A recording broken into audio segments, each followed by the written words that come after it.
അങ്ങനെ എന്നത്തെയും പോലെ ഞാൻ ജോലിക്ക് പോയിരുന്നു. പെസഹ വ്യാഴമായിരുന്നു. ജോലി കഴിഞ്ഞ് തിരിച്ച് വന്ന വഴിക്ക് മലയാറ്റൂർ പാലമില്ലേ, മലയാറ്റൂർ പാലത്തിൻ്റെ അവിടെ നിന്ന് മലയാറ്റൂർ പുഴയുടെ വിശേഷങ്ങളാണ് കേട്ടോ ഈ കണ്ടുകൊണ്ടിരിക്കണേ.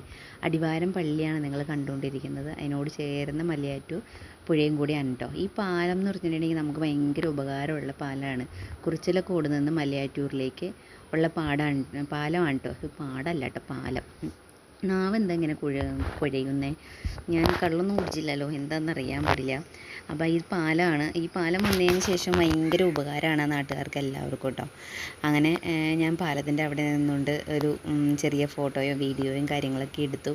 അത് ഞാൻ വീട്ടിൽ വന്ന് നേരെ പെസഹാപ്പം ഉണ്ടാക്കാൻ വേണ്ടിയിട്ട് തുടങ്ങാൻ വേണ്ടിയിട്ടുള്ള പരിപാടിയിലൊക്കെയാണ്.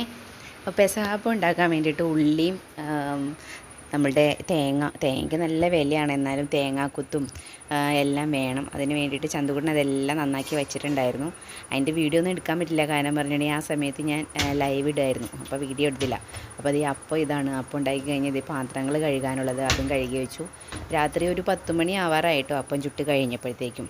അത് കഴിഞ്ഞിട്ട് ഞങ്ങൾ ഒരെണ്ണം എടുത്ത് കഴിച്ചു, ഒരെണ്ണം മുറിച്ചു കഴിച്ചു, ചോറുണ്ട്, അങ്ങനെ കിടന്നു. നല്ല മുറുക്കുള്ള രീതിയിലുള്ള അപ്പമാണ് കേട്ടോ ഉണ്ടാക്കിയത്. 4 അപ്പം ഉണ്ടാക്കാനുള്ള അത്രയും ഉണ്ടാക്കിയുള്ളൂ. അത് കഴിഞ്ഞിട്ട് രാവിലെ എഴുന്നേറ്റ് ഞാനത് ഓഫീസിൽ കൊണ്ടുപോയി. ഓഫീസിലുള്ള എല്ലാവർക്കും ഇഷ്ടമായിട്ടോ നമ്മളുടെ അപ്പം. നമ്മളൊരു നല്ല രീതിയിൽ ഉഴുന്നൊക്കെ നന്നായിട്ട് വറുത്ത് പൊടിച്ചൊക്കെയാണ് കേട്ടോ നമ്മളുടെ ഉഴുന്നപ്പം ഉണ്ടാക്കുന്നത്. അപ്പം അത് കഴിഞ്ഞിട്ട് അത് കഴിക്കുമ്പോൾ നല്ല ടേസ്റ്റാണ്. ഇടയ്ക്ക് ഉഴുന്നൊന്ന് കടിക്കാൻ കിട്ടും, അതിലൊരു നല്ല ടേസ്റ്റ് ഉണ്ട്. അതിൻ്റെ ടേസ്റ്റ് നമുക്ക് കഴിച്ചാൽ തന്നെയാണ് അത് പറയാൻ പറ്റുള്ളൂ. നല്ല കട്ടൻ ചായയുടെ കൂടിയോ അല്ലെങ്കിൽ പാൽ ചായ ആണെങ്കിലും കുഴപ്പമില്ല കേട്ടോ. അത് ഉണ്ടാക്കിക്കൊണ്ടിരിക്കുന്നതിൻ്റെ ഇടയ്ക്ക് വീട്ടിലിതേ മഴ പെയ്തു. ചെറുതായിട്ടൊന്ന് മഴ പെയ്തു, ഒന്ന് തൂളി അങ്ങോട്ട് പോയി. അത് കഴിഞ്ഞ് നമ്മൾ പരിപാടികളൊക്കെ കഴിഞ്ഞ് കിടന്നുറങ്ങി. രാവിലെ ഞാൻ എഴുന്നേറ്റ് ജോലിക്ക് പോകാൻ വേണ്ടിയിട്ട് റെഡിയായി. ഇതാണ് കേട്ടോ ജോലിക്ക് പോകാൻ വേണ്ടിയിട്ട് ജീൻസും ടോപ്പുമാണ് ഇന്ന് ഇട്ടത്. ഇന്ന് ദുഃഖവെള്ളിയല്ലേ, അധികം ആളുകളൊന്നും ഉണ്ടാവില്ല. വേഗം ജോലിക്ക് പോകാൻ നേരത്ത് 9 മണി ആയപ്പോഴേ ഞാൻ ഇറങ്ങി.